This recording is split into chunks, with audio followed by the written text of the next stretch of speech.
नमस्कार दोस्तों, mister coding channel में आपका बहुत बहुत स्वागत है। दोस्तों इस वीडियो का हमारा टॉपिक है डीबगिंग इन VBA। दोस्तों जो हमने वीडियो सीरीज़ शुरू की थी MS Excel VBA बिगिनर्स, उसका ये लास्ट वीडियो है। यहाँ पे हमारा VBA का पूरा जो ट्यूटोरियल है वो ख़त्म हो रहा है। हमने सभी जो टॉपिक है उसके बारे में, सभी टॉपिक के बारे में हमने वीडियो बनाए हैं। तो ये उसका लास्ट टॉपिक है, डीबगिंग इन VBA। तो ये हमारा आखिरी वीडियो रहेगा हमारी जो पूरी सीरीज़ है MS Excel VBA बिगिनर्स की। दोस्तों पहले हम ये देख लेते हैं डीबगिंग होता क्या है। दोस्तों डीबगिंग मतलब जो हमने प्रोग्राम लिखा है, हमारा जो प्रोग्राम है उसमें कोई एरर आ गई हो, उसमें कोई एरर रह गई हो, तो उसको फाइंड करना मतलब उसको ढूंढना और उसको सॉल्व करना मतलब उसका सॉल्यूशन लाना। तो जो भी कोई एरर हो गई हो, वो एरर लॉजिकल भी हो सकती है और या फिर प्रोग्रामिंग एरर भी हो सकती है। दोस्तों आज के जो सभी कोडिंग एडिटर है जिसमें हम कोड लिखते हैं वो काफ़ी स्मार्ट आ रहा है। मतलब जब हम कोडिंग लिखते हैं तो उसमें जो सिंटेक्स एरर होती है, जब हम उसमें सिंटेक्स गलत लिखते हैं तब वो वहीं पे ही एरर डिस्प्ले कर देते हैं ताकि हम उसका सॉल्यूशन वहाँ पे ही कर दें। तो सिंटेक्स एरर के लिए सिंटेक्स एरर सर्च करने में, फाइंड करने में ज़्यादा दिक्कत नहीं रहती, मगर जब हमारे प्रोग्रामिंग में कोई लॉजिकल एरर होती है तब वो हमें थोड़ा फाइंड करने में, सर्च करने में और सॉल्व करने में दिक्कत होती है। तो लॉजिकल एरर किस तरह की दोस्तों, कभी क्या होता है जब हम कोई प्रोग्रामिंग, मान लो हम कोई मल्टीप्लिकेशन का, दो वैल्यू का मल्टीप्लिकेशन का प्रोग्राम कर रहे हैं, तो जब हम कोडिंग लिखते हैं तब हमारे जो दिमाग में मल्टीप्लिकेशन चलता है, मगर जब हम टाइप करते हैं तो गलती से उसमें जो प्लस की निशानी है वो हम रख देते हैं। तो जब हम प्रोग्राम रन करेंगे तो प्रोग्राम रन करने पर कोई एरर नहीं आएगी, प्रोग्राम रन भी हो जाएगा और उसका रिजल्ट भी आ जाएगा। तो रिजल्ट क्या होगा, दो वैल्यू का एडिशन होकर उसका रिजल्ट डिस्प्ले होगा। तो रिजल्ट डिस्प्ले हो रहा है, मगर वो रिजल्ट हमने जो एक्सपेक्ट किया था, हमने एक्सपेक्ट क्या किया था कि उसका मल्टीप्लिकेशन आना चाहिए। तो हमारे एक्सपेक्टेशन का जो रिजल्ट है वो रिजल्ट और ये जो डिस्प्ले हो रहा है वो रिजल्ट, वो दोनों अलग है। तो ये जो इस तरह की एरर आती है उसको लॉजिकल एरर कहते हैं। मतलब रिजल्ट तो आ रहा है मगर हमने जो एक्सपेक्ट किया था, हमने जो सोचा था उस तरह का रिजल्ट नहीं आ रहा है। तो इस तरह की जो लॉजिकल एरर होती है वो सर्च करने में, वो ढूंढने में हमें डीबगिंग टेक्निक का यूज़ करना पड़ता है। तो दोस्तों VBA में डीबगिंग को किस तरह से यूज़ करें वो हम उसका जो एक प्रोग्राम करके देख लेते हैं ताकि आपको सही तरीके से समझ आ जाए। दोस्तों यहाँ पे हम प्रोग्राम करने वाला है, यहाँ पे तीन सब्जेक्ट के मार्क एंटर करेंगे, टोटल यहाँ पे करेंगे और यहाँ पे परसेंटेज उसका डिस्प्ले करेंगे। दोस्तों ये परसेंटेज हम जो हमारा VBA में है वहाँ पे कैलकुलेट करेंगे, यहाँ पे एक्सेल का फंक्शन यूज़ करके नहीं करेंगे।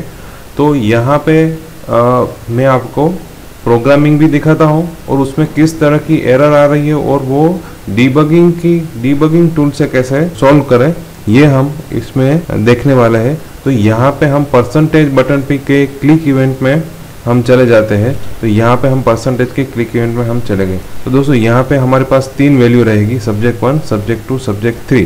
तो ये तीन वैल्यू का हमें टोटल करके यहाँ पे डिस्प्ले करना है।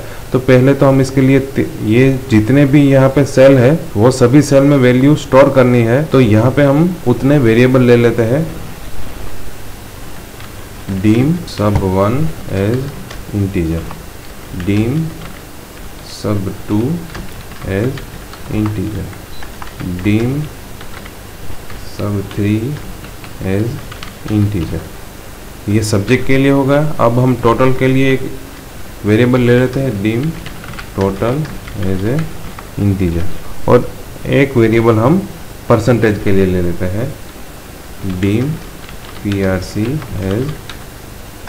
यहाँ पे उसकी डेटा टाइप हम डबल रख देते हैं क्योंकि परसेंटेज फ्रैक्शन में भी आ सकते हैं, मतलब पॉइंट में भी आ सकता है।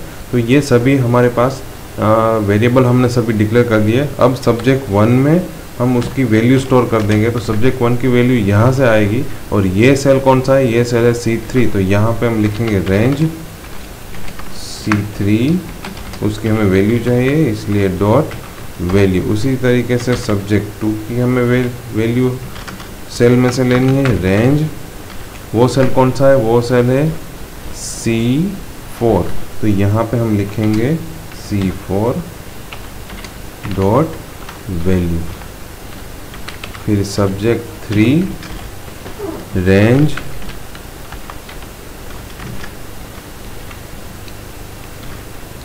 वो कौन सा सेल है, वो है C5 डॉट वैल्यू।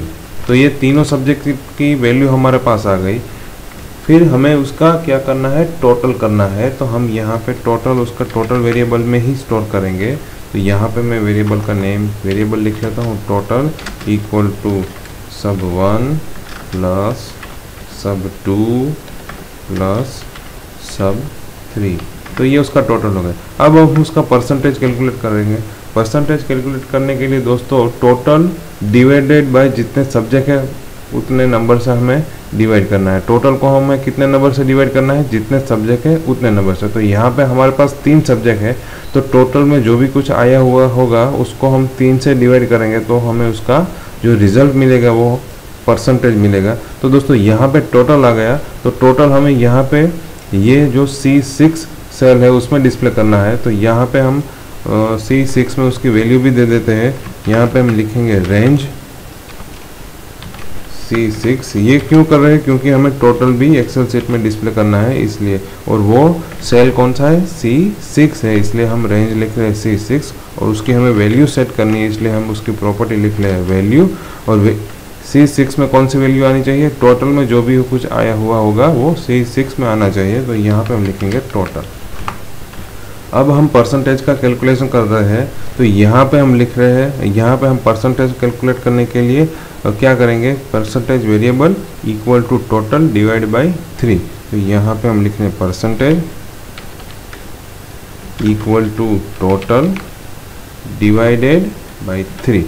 तो यहाँ पे अब ये जो वेरिएबल है उसमें परसेंटेज कैलकुलेट होके आ गया होगा। तो अब हम रेंज, यहाँ पे जो ये सेल है C7 उसमें परसेंटेज डिस्प्ले होना चाहिए। तो यहाँ पे हम लिख लेते हैं रेंज C7 डॉट वैल्यू, क्योंकि हमें उसकी वैल्यू सेट करनी है। और यहाँ पे जो परसेंटेज हमने कैलकुलेट की है वो हम यहाँ पे डिस्प्ले करने वाले हैं।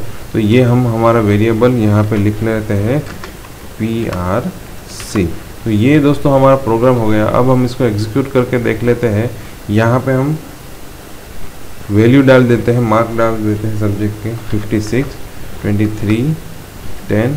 और फिर जब हम यहाँ पे परसेंटेज बटन पे, यहाँ पे हम डिज़ाइन मोड ऑफ कर लेते हैं। परसेंटेज बटन पे हम क्लिक करेंगे तो दोस्तों टोटल आ रहा है 89 और परसेंटेज आ रहा है 0। तो दोस्तों यहाँ पे रिजल्ट आ रहा है, टोटल सही तरीके से आ रहा है, परसेंटेज 0 आ रहा है। तो हमने जो रिजल्ट एक्सपेक्ट किया था उस हिसाब से नहीं आ रहा है, हमने जो सोचा था उस हिसाब से नहीं आ रहा है। तो यहाँ पे कहीं पे हमारी जो लॉजिकल एरर हुई है तो उसको हमें ढूंढना पड़ेगा। तो अब हम फिर से हमारा डिज़ाइन मोड ऑन करके हमारे कोडिंग में चले जाते हैं। तो दोस्तों जो ये लॉजिकल एरर आ रही है वो ढूंढने के लिए हमारे पास यहाँ पे एक मेनू दिया है डीबग। दोस्तों ये डीबग में कई सारे ऑप्शन है डीबगिंग के। तो हम पहला ऑप्शन यहाँ पे देखेंगे टॉगल ब्रेक पॉइंट। तो दोस्तों ये जो टॉगल ब्रेक पॉइंट है वो क्या करेगा, जहाँ पे हम टॉगल ब्रेक पॉइंट रखेंगे वहाँ पे हमारा जो प्रोग्राम एग्जीक्यूशन है वो स्टॉप हो जाएगा। मान लो यहाँ पे हम क्लिक कर लेते हैं, ये हो गया टॉगल ब्रेक पॉइंट। तो ये जो आपको बार दिख रहा है वहाँ पे आप क्लिक करेंगे तो ये जो रेड लाइन आ रही है, रेड कलर आ रहा है और यहाँ पे जो रेड कलर का सर्कल आ रहा है, तो ये क्या है, ये ब्रेक पॉइंट है। हमारा program top to bottom execute होगा, तब जहाँ पे उसको ब्रेक पॉइंट मिलेगा वहाँ पे हमारा प्रोग्राम वहाँ पे स्टॉप हो जाएगा, वहाँ पे आके वेट करेगा नेक्स्ट जाने के लिए। तो आप इसको फिर से क्लिक करेंगे तो ये ब्रेक पॉइंट निकल जाएगा। तो यहाँ पर भी आप क्लिक करके ब्रेक पॉइंट रख सकते हैं और यहाँ पे कर्सर रख के डीबगिंग में जाके इस पर क्लिक करके भी आप उसमें ब्रेक पॉइंट रख सकते हैं। तो दोस्तों अब हम इसको एग्जीक्यूट करके देख लेते हैं। पहले हम यहाँ पे ब्रेक पॉइंट लगा देते हैं, स्टॉप। अब हम इसको एग्जीक्यूट करके देख लेते हैं। हम दोस्तों यहाँ पे ब्रेक पॉइंट इस लाइन पे हमारा ब्रेक पॉइंट रख रहे हैं। अब हम यहाँ पे डिज़ाइन मोड ऑफ करके यहाँ से फिर से हम वैल्यू डाल देते हैं 10 10 10। तो दोस्तों जब मैं ये बटन पे क्लिक करूँगा तो पहले क्या आ रहा था, सिर्फ सीधा यहाँ पे रिजल्ट आ रहा था, तो यहाँ पे अब रिजल्ट नहीं आएगा। दोस्तों देखिए क्या होता है, जब मैं ये बटन पे क्लिक कर रहा हूँ तो ये हमारा जो कोडिंग विंडो है वो आ रहा है और यहाँ पे येलो कलर का इंडिकेशन आ गया, मतलब आपका जो प्रोग्राम है वो यहाँ से लेके यहाँ तक एग्जीक्यूट हो गया और यहाँ पे ब्रेक पॉइंट था तो यहाँ पे आके स्टॉप हो गया, यहाँ पे वेट कर रहा है नेक्स्ट स्टेप पर जाने के लिए। तो दोस्तों ये जो अब हम क्या करेंगे, अब हम स्टेप बाय स्टेप एक एक स्टेटमेंट है वो हम चेक करते जाएंगे और देखेंगे कि कहाँ पे हमारा एरर है, लॉजिकल एरर वो आ रहा है। तो दोस्तों ये ब्रेक पॉइंट है। अभी हम क्या करेंगे, अभी हम डीबग में जाएंगे, डीबग में जाके यहाँ पे एड वॉच पर क्लिक करेंगे। दोस्तों एड वॉच पर क्लिक करने से क्या होगा, ये जो विंडो आएगी उसमें हम ये जितने भी हमने वेरिएबल रखे हैं उसकी जो वॉच है वो रखेंगे। तो दोस्तों सब्जेक्ट 1, सब्जेक्ट 2, सब्जेक्ट 3 वो तो हम एक्सेल शीट में से ले रहे हैं, इसलिए ये जो सभी ये 3 वेरिएबल की वैल्यू तो सही रहेगी। फिर टोटल भी सही आ रहा है, दिक्कत आ रही है परसेंटेज में, तो यहाँ पे हम ये वेरिएबल लिख लेते हैं PRC और यहाँ पे हम ओके बटन पे क्लिक करेंगे। तो दोस्तों यहाँ पे नीचे देखो वॉच विंडो है, उसमें जो हमारा वेरिएबल है वो आ गया। तो यहाँ पे दोस्तों दिखा रहा है अभी हमारा प्रोग्राम ये स्टेप पे खड़ा है, तो वो स्टेप पे परसेंटेज जो वेरिएबल है उसकी वैल्यू क्या है, 0 है और उसकी डेटा टाइप डबल है। तो दोस्तों अब हम नेक्स्ट स्टेप पे जाएंगे। नेक्स्ट स्टेप पे जाने के लिए दोस्तों यहाँ पे स्टेप इनटू है ऑप्शन, वो उस पर आपको क्लिक करना पड़ेगा, तो ये हमारा कंट्रोल नेक्स्ट स्टेप में आ जाए। दोस्तों यहाँ पे क्लिक भी कर सकते हैं और आप उस पर F8 भी प्रेस कर रहे हैं। तो अभी के मैं F8 प्रेस कर रहा हूँ। तो दोस्तों यहाँ पे डीबग में जाके ऐड वॉच, दोस्तों यहाँ पे मैंने एक वेरिएबल ऐड किया था ऐड वॉच में, यहाँ पे सभी वेरिएबल अभी के लिए मैं ऐड कर देता हूँ। sub1 okay, debug add watch, sub2 okay, debug add watch, sub3 okay, debug add watch और टोटल। तो ये सभी वेरिएबल हमने हमारी जो वॉच विंडो है उसमें ऐड कर दिए। तो दोस्तों ये जो सभी वेरिएबल है उसकी जो अभी की वैल्यू है, हमारा प्रोग्राम यहाँ पे इस स्टेप पे पहुँचा है, ये कंट्रोल पे ये स्टेटमेंट पर पहुँचा है, तभी टोटल की वैल्यू क्या है 0, परसेंटेज की वैल्यू क्या है 0, सब्जेक्ट 1 की वैल्यू क्या है 10। क्यों 10 है, क्योंकि यहाँ पे उसने 10 ले लिया है, इसलिए सब्जेक्ट 2 वो अभी तक 0 है क्योंकि ये स्टेटमेंट एग्जीक्यूट नहीं हुआ। तो दोस्तों मैं यहाँ पे F8 प्रेस कर रहा हूँ और यहाँ पे आप वॉच विंडो में देखिए, जब ये स्टेटमेंट एग्जीक्यूट हो जाएगा तो सब्जेक्ट 2 की वैल्यू भी क्या आ जाएगी, 10 आ जाएगी। तो दोस्तों देखिए मैंने F8 प्रेस किया और यहाँ पे सब्जेक्ट 2 की वैल्यू 10 आ गई। तो दोस्तों अभी क्या हम कर रहे हैं, अभी हम पूरा प्रोग्राम है वो डीबग कर रहे हैं क्योंकि हमारी जो लॉजिकल एरर है वो हमें ढूंढनी है, इसलिए अगेन मैं F8 प्रेस कर रहा हूँ। तो यहाँ पे सब्जेक्ट 3 की वैल्यू 0 है, वो क्या हो जाएगी 10 हो गई। क्यों, क्योंकि ये स्टेटमेंट एग्जीक्यूट हो गया, इसलिए यहाँ पे अभी टोटल की वैल्यू 0 है क्योंकि ये जो स्टेटमेंट है वो एग्जीक्यूट नहीं हुआ है, इसलिए। तो अब फिर से मैं F8 प्रेस करूँगा तो क्या होगा, ये स्टेटमेंट एग्जीक्यूट हो जाएगा और इसकी वैल्यू है वो कैलकुलेट होकर टोटल में स्टोर हो जाएगी। तो यहाँ पे मैं F8 प्रेस कर रहा हूँ, तो दोस्तों यहाँ पे क्या वैल्यू आ गई, 13 आ गई। तो यहाँ पे हम सभी वेरिएबल पर वॉच रख रहे हैं कि कौन से वेरिएबल की वैल्यू क्या हो रही है। दोस्तों यहाँ पर भी आप देख सकते हैं और आप यहाँ पे उस पर कर्सर लाएंगे तो भी यहाँ पे डिस्प्ले होगा कि टोटल की वैल्यू कितनी है। तो अभी हम टोटल की वैल्यू 13 है, वो हम जो C6 सेल है उसमें स्टोर कर रहे हैं। तो यहाँ पे मैं F8 प्रेस कर रहा हूँ तो C6 में स्टोर हो गई। देखो दोस्तों यहाँ पे 13 आ गया। अब हम नेक्स्ट जा रहे हैं और परसेंटेज कैलकुलेट कर रहे हैं। तो यहाँ पे मैं अभी परसेंटेज की वैल्यू क्या है, 0 है, मैं F8 प्रेस कर रहा हूँ। तो दोस्तों यहाँ पे ये स्टेटमेंट एग्जीक्यूट हो गया मगर परसेंटेज की वैल्यू 0 की 0 रहेगी। ऐसा क्यों हुआ है यहाँ पे हम देख लेते हैं। परसेंटेज यहाँ पे कैलकुलेट होके स्टोर हो रहा है नहीं, तो दोस्तों यहाँ पे तो आंसर दिखा रहा है 10, मगर यहाँ पे नहीं आ रहा है। ऐसा क्यों हो रहा है? क्योंकि यहाँ पे देखो हमने वेरिएबल डिक्लेयर किया है PRC और यहाँ पे हम यूज़ कर रहे हैं PERC। तो दोस्तों यहाँ पे वेरिएबल अलग है, यहाँ पे हम स्टोर अलग पे कर रहे हैं, और यहाँ पे हम जो C7 सेल है उसमें कौन सा वेरिएबल दे रहे हैं? ये वेरिएबल दे रहे हैं जिसमें पहले से ही 0 स्टोर हो गया।